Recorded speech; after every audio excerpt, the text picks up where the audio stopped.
talking today about how you and I were made to count.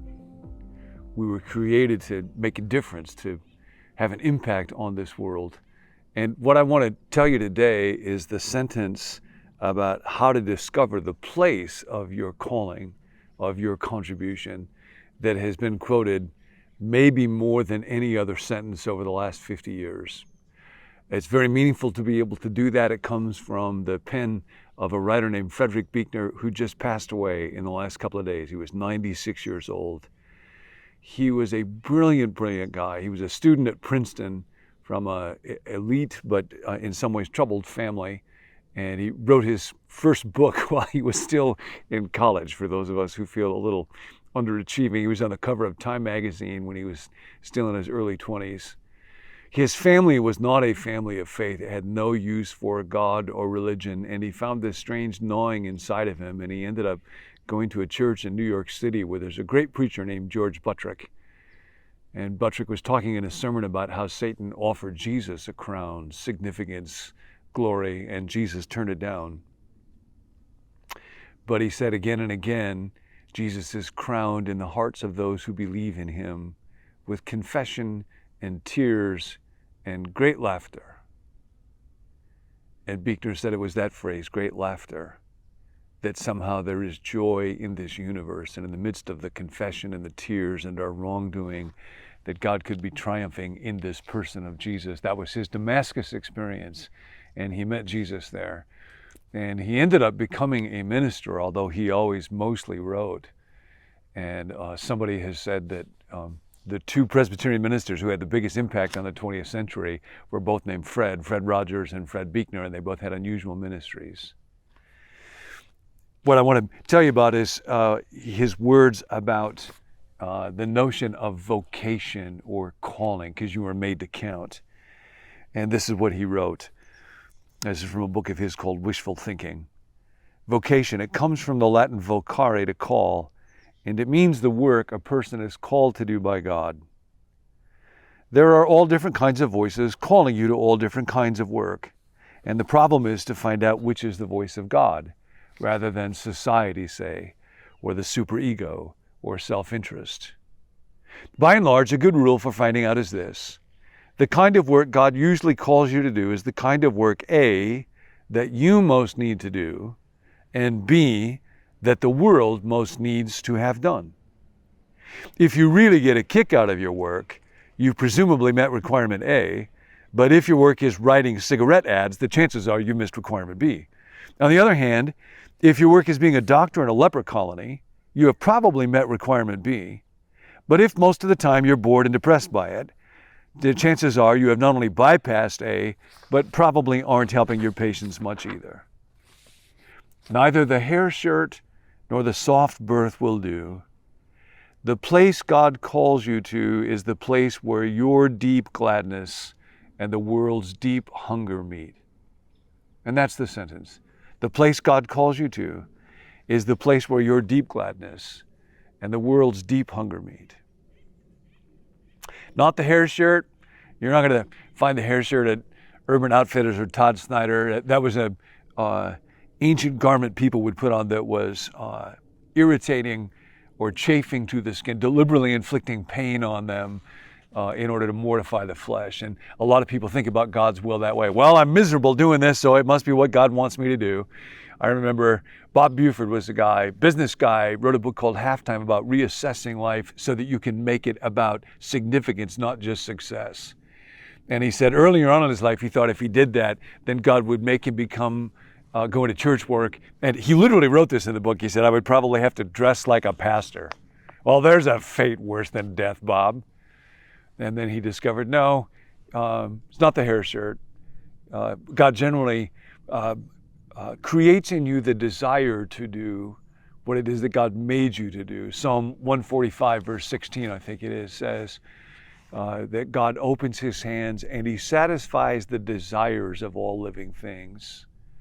Fish were made to swim and they have a deep desire to do it. Birds have a desire to fly, to jump out of the nest and soar, and that's what they do.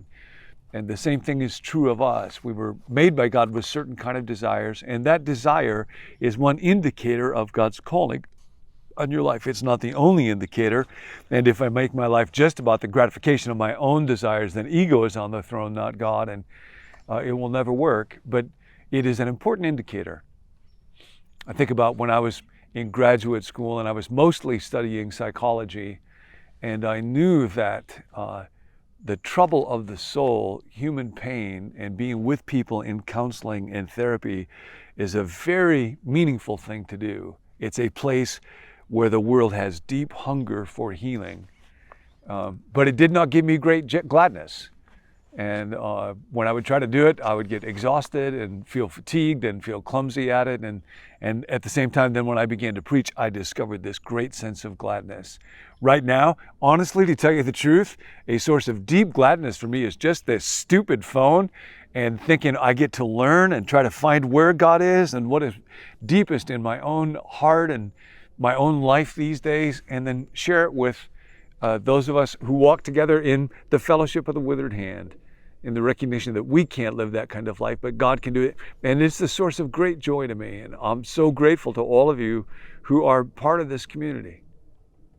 So that's the place where we often find our calling in God is the place where our deep gladness and the world's deep hunger meet. Our deep gladness is what makes our work sustainable.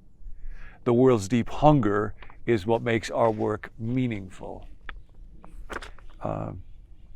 But then it's to be work that we offer to God. And I think the thing that I would add to discover your deep gladness would be also discover your deep sadness.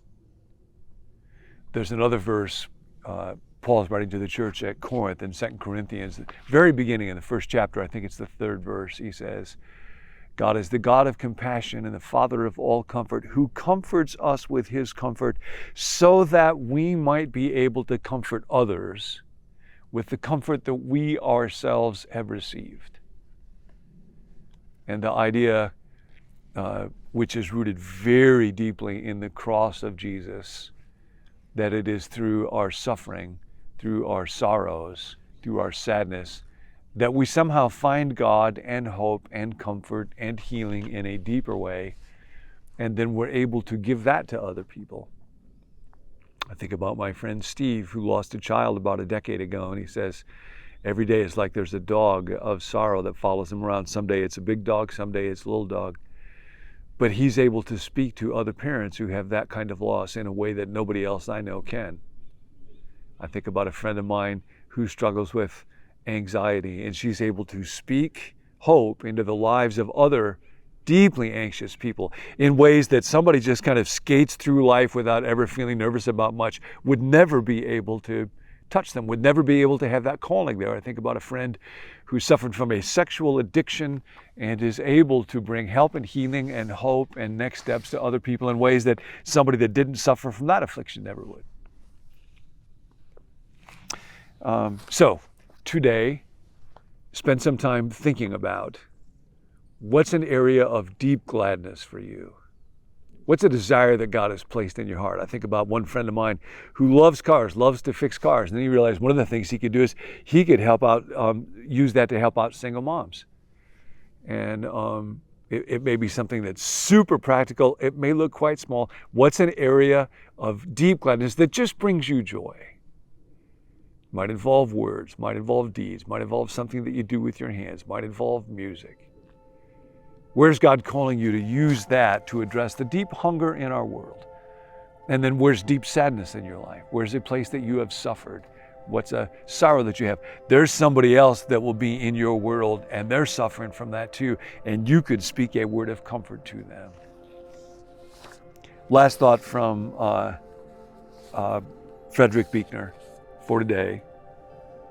He said, "The life I touch for good or ill will touch another life, and then turn another, until who knows where the trembling stops, or in what place my touch will be felt."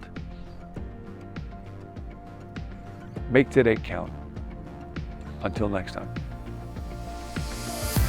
Thanks for joining us here at BecomeNew.me. If you'd like to receive the daily emails that go along with each video, let us know at becomenew.me@gmail.com. Or if you want prayer, you can text us at 855-888-0444.